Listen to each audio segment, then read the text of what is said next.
daghang mga bahin. Kining maong ebanghelyo una sa tanan naghisgot sa gitawag nato og presentation of Jesus in the temple, nga gipresentar siya, gihalad siya balik ngadto sa Dios sa iyang sa pagtuman sa gisulti ni Moises nga matag lalaki nga panganay dalhon o gihalad ngadto sa Dios. Kini pod nga pagbasa naghisgot sa gitawag nato rite of purification of Mary, ang paghinlo kang Maria.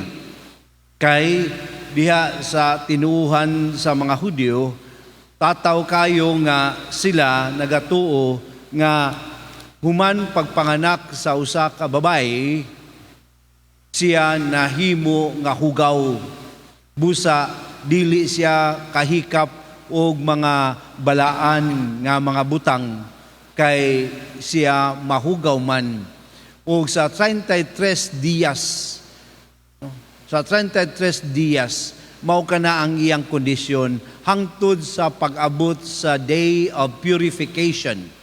Kung babae ang anak, nan may mong 36 days, kung lalaki 33 days. Og kini ang nahitabo karon nga ang paghalad nila og duha ka tukmo o kuyabog usa ka pagpadayag sa rite of purification of Mary.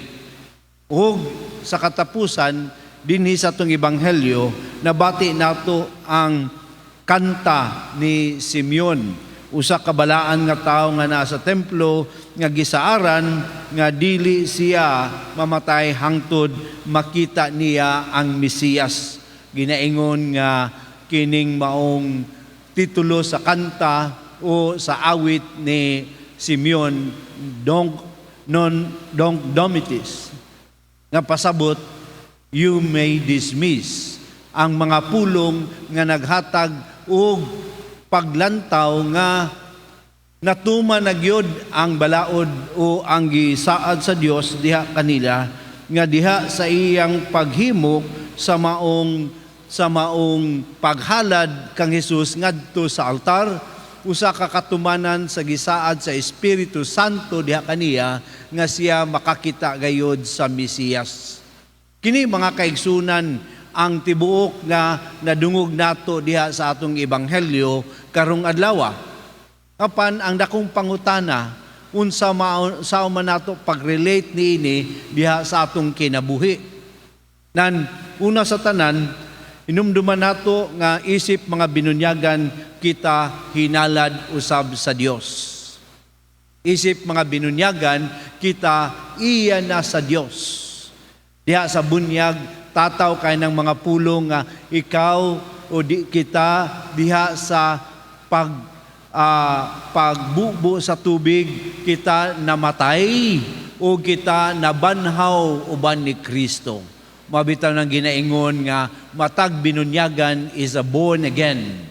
Tungod kay una sa tanan, ato man gisaulog ang pagkaiya nato o pagkaiya nato kang Kristo.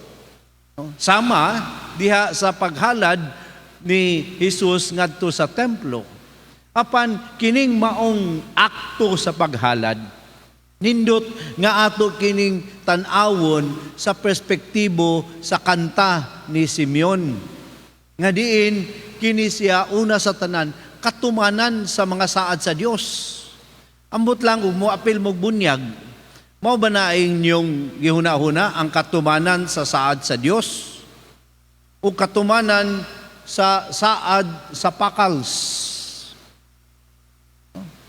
Nga diha sa bunyag, imbis mo focus ta sa katumanan sa saad sa Dios, nahimo naman ang problema, kay nga naman mangutang na ang mga ginikanan para lang makapaghanda o para lang sa kaon human sa bunyag.